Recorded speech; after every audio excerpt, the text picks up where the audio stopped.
It's nice to meet you. Nice to meet you too, Amber. Never seen you before in my life. Although I've known you all this time. Tell me more about you and why you came to PhD and EXP in general. That's what you want to start with? Yeah. Okay. All right. So I've been selling real estate for 10 years. I started in upstate New York, moved from upstate New York to Virginia, became a top producer in both New York and Virginia. And when I found out that I was moving to Minnesota, I interviewed 25 different brokerages and teams and trying to figure out where I was going to hang. 25. 25. How long did that take you? But 2 weeks. Okay. I did multiple interviews a day. I had 3 pages of questions that I asked every single brokerage. Sorry to stop you there. Can you share some of the questions that you asked the brokerage? Yeah. Some of the questions were like, what's your splits? One of the questions that was really a dividing factor for me was, how do you see things going with the NAR settlement? Because at that time we didn't know where it was going, because I was interviewing people like September, October, November of last year. So we had no idea where that was going. So that was one of my questions. My other was, how do you feel about if somebody's on your team, how do you feel about them branding, like their personal stuff? Because branding's everything in this industry, and if you're not branding, nobody's going to know who you are. Okay. So there was a few questions like that. I have the whole 3-page list. If anybody wants it, they can literally reach out to me and I will share those questions with them, because I've done the hard work. I have all the answers from everybody that I talked to still saved on my computer. That's impressive. Yeah. I essentially wanted to go somewhere where I could plug and play my business and not lose my traction, and essentially put myself in the position of a top producer immediately, because this is my bread and butter. This is what I do. You mentioned brand, and I think like Pemberton Homes does a nice job with keeping agents engaged and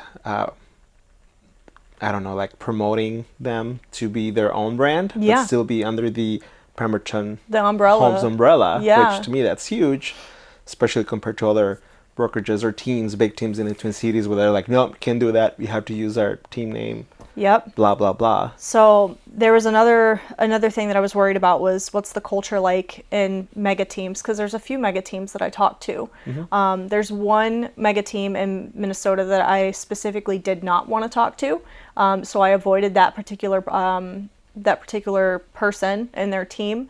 And then the only reason I already knew why I didn't want to talk to them was because of the experience that I had with a similar team in Virginia. And I had a feeling, just based on what I was seeing, that this person would have been similar to the experience I had in Virginia. Gotcha. So when I was looking for the right team, I was like, I don't want to work in a glorified call center.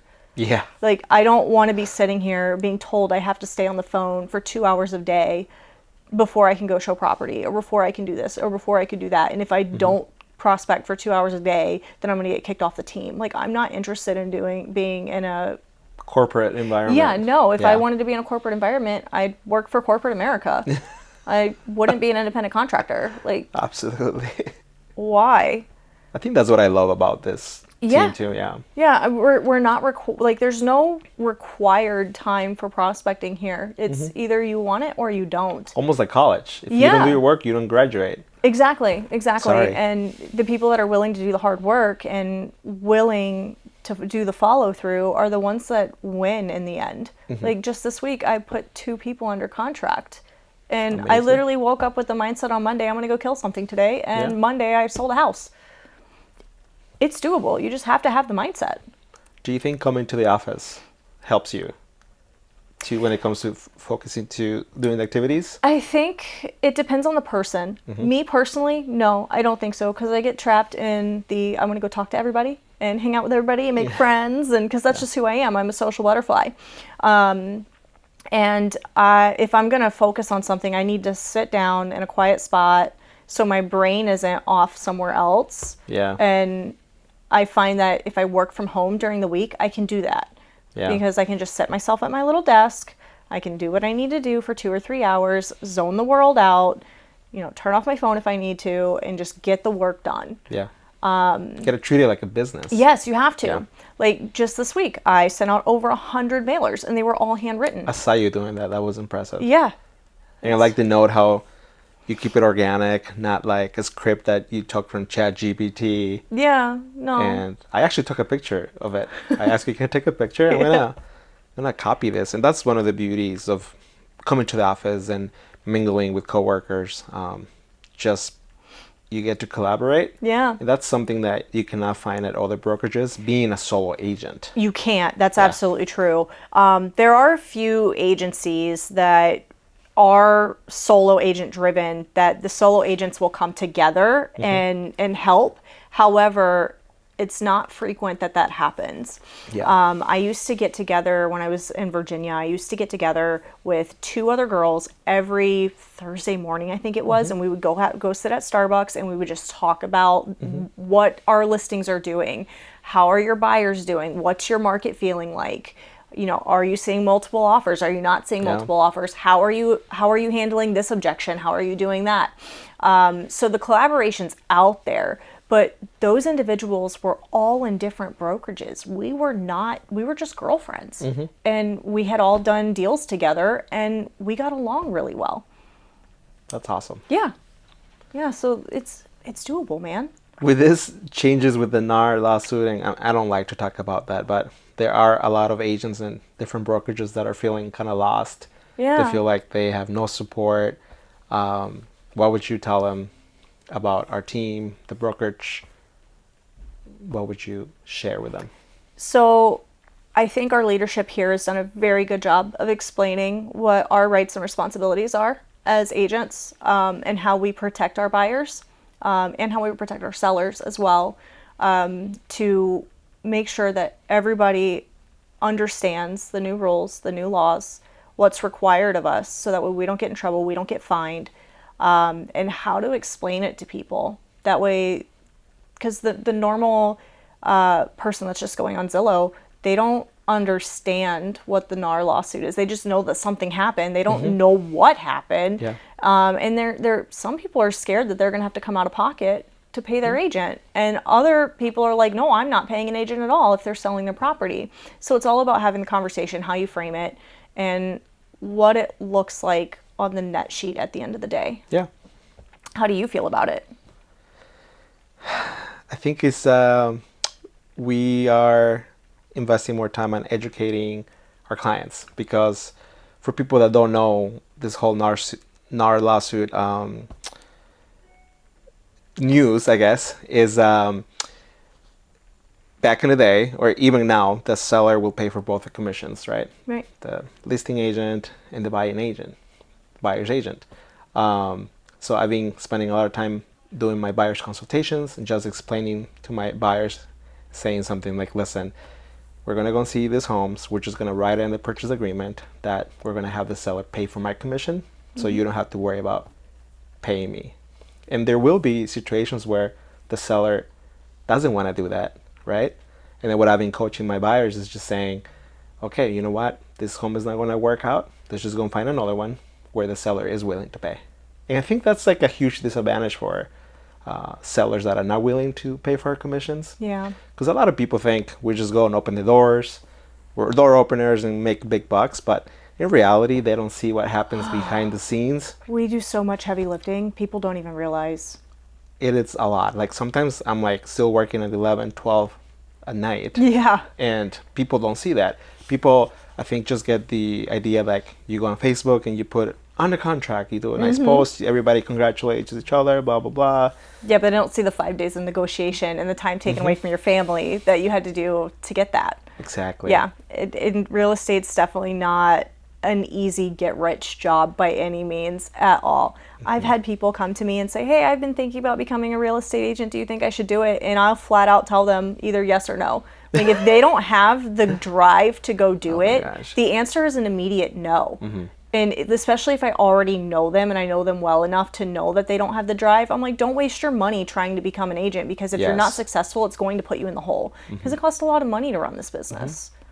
I think the issue is also like this shows on Netflix, oh my gosh, Selling Sunsets, and you get all these people driving fancy cars and making millions of dollars. Do not hate on the fancy cars. Don't hate on the fancy cars. Speaking of fancy cars, what kind of car do you drive? I have a Mercedes. Typical realtor car? It's black, thank you, not white. It's not typical. Okay. So, do you think it makes a difference to have a nice car, like a fancy car, when you go to a listing appointment or working with buyers? Like, do you think having an expensive car is required to be a good agent? So I think having a nice expensive car does make a first impression of some sorts. That first impression can work to your advantage or work to your disadvantage, right? Depends on your clientele. So if you have, let's just say, a gentleman that likes to go hunting, that drives lifted trucks and, you know, carries a shotgun in the back of his truck or whatever, and I pull up in my Mercedes and I get out in high heels, do you think that the client is going to approve? Like, the first impression's just not going to be there, right? Yeah. Like, they're going to be like, oh, great city slicker. Yeah. Little do they know I'm hauling hay bales and whatnot in the back of the car. Like, they don't know these things. But to that point, I don't think necessarily what you drive shows how successful you are, because you could be a first-year agent working 3 jobs plus real estate, driving a Mercedes or doing Uber or whatever to try and make your car payment, when in reality your real estate business should be making your car payment for you. And that's even if you have a car payment. So it doesn't matter really what you drive. It's about the character of the person that's in the car.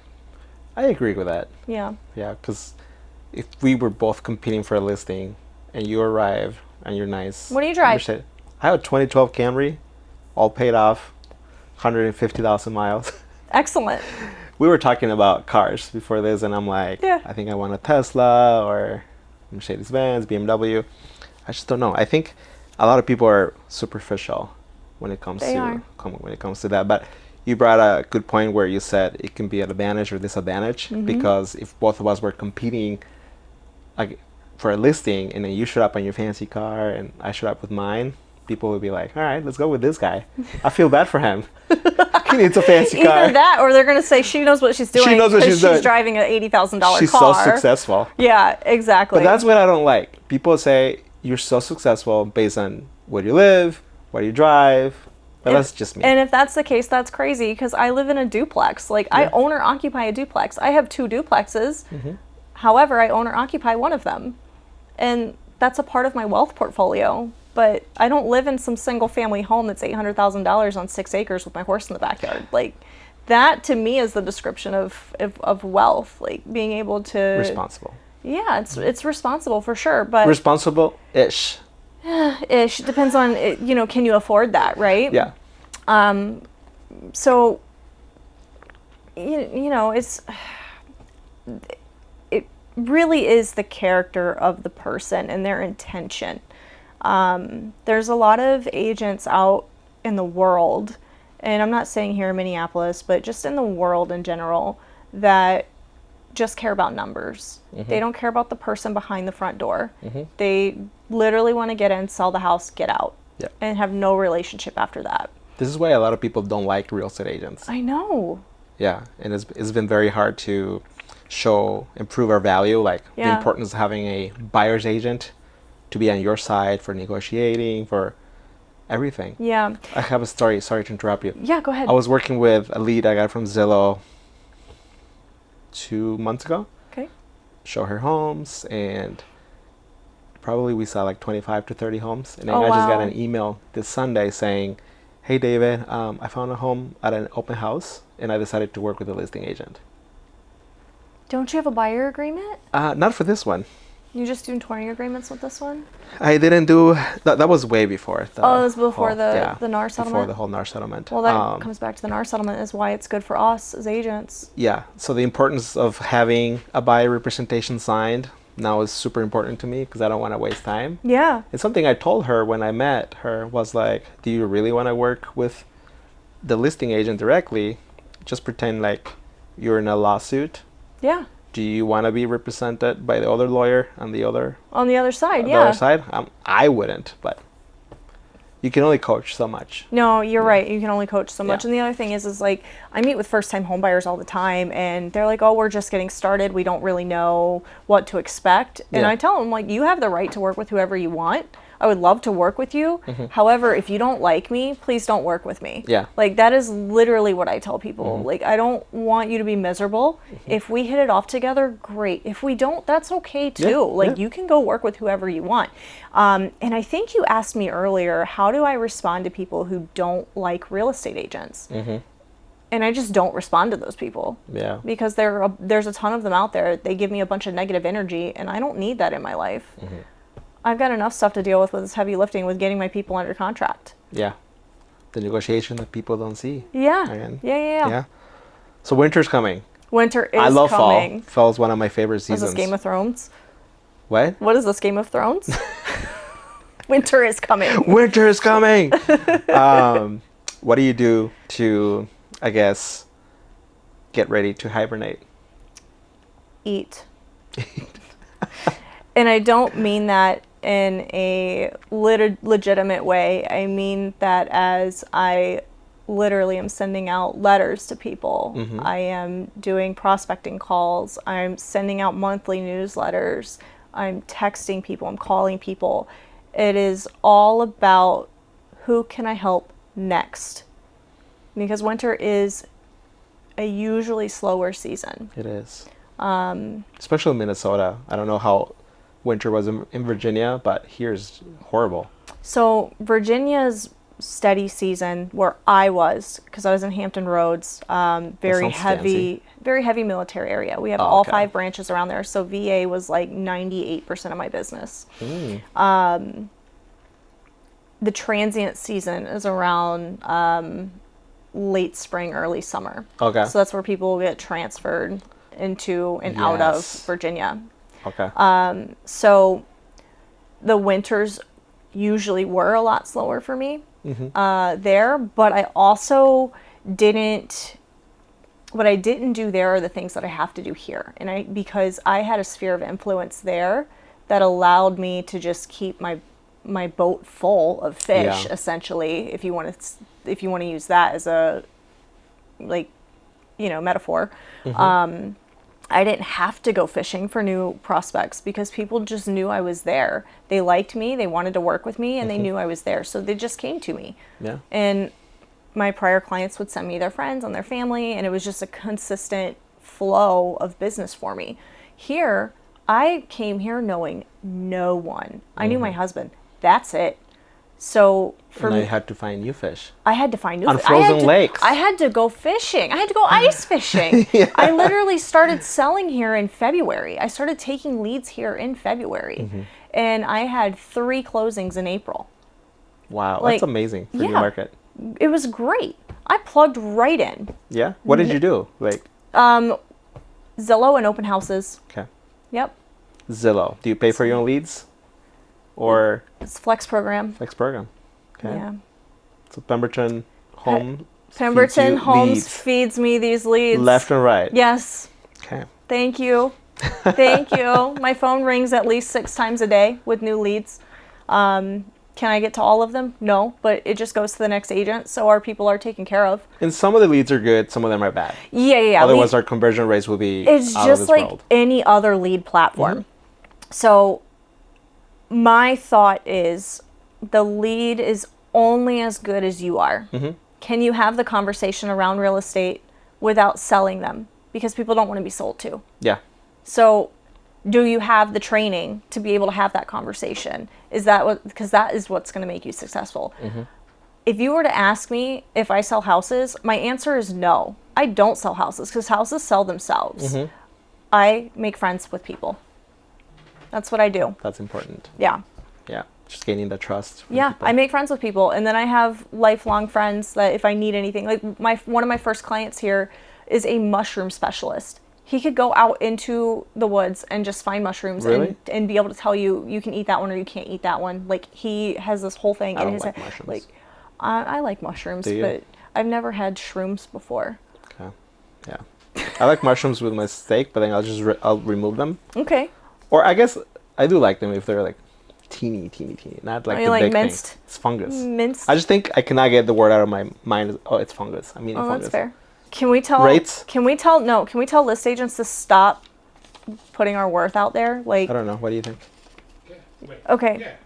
All right. So I wanna touch back on the NAR settlement. With the NAR settlement, it gave buyer agents the ability to negotiate our worth. Mm-hmm. And there's listing agents. No, buyer's agents, because it's not the list agent's job to negotiate a buyer agent's commission. Mm-hmm. And now, especially, it's not the list agent's job to negotiate. When I go to a listing, I go to negotiate my commission. Yeah. And I tell my sellers, you know what? When we get an offer, the buyer's agent's going to put how much they want to be compensated. Absolutely. And that's the right way to do it. So you prep them saying, hey, more than likely, we're going to have to pay a buyer's agent. Mm-hmm. We can calculate worst case scenario. Mm-hmm. However, we're going to recalculate everything before we accept the offer anyways, to make sure the net sheet makes sense. But it is not, if I take a listing, it is not my job to negotiate your worth. Mm-hmm. It is my job to negotiate my worth. Yeah. So if I take the listing and then I say, hey, David, I'm only going to pay you 2.5. Mm-hmm. I don't think that's fair to you, especially with the NAR settlement, because we no longer are required to tell people what they're worth. So as a buyer's agent, and I take listings too, but as a buyer's agent, when I'm out with buyers and I see an agent or a company saying, hey, we're going to offer 2.7% or we're offering 2.5%, my immediate thought is that's fine, but I'm still going to negotiate my commission and my worth. Yeah. Because that's not what I signed my buyer agency Especially if for. the home has been sitting on the market for a while. Yes. An offer's an offer. Let's sell this. Yes, exactly. Like, let's just make sure the numbers work for your seller. If they do, why are we complaining over whatever I'm asking for in the offer? Don't negotiate somebody's worth for them. That's not fair.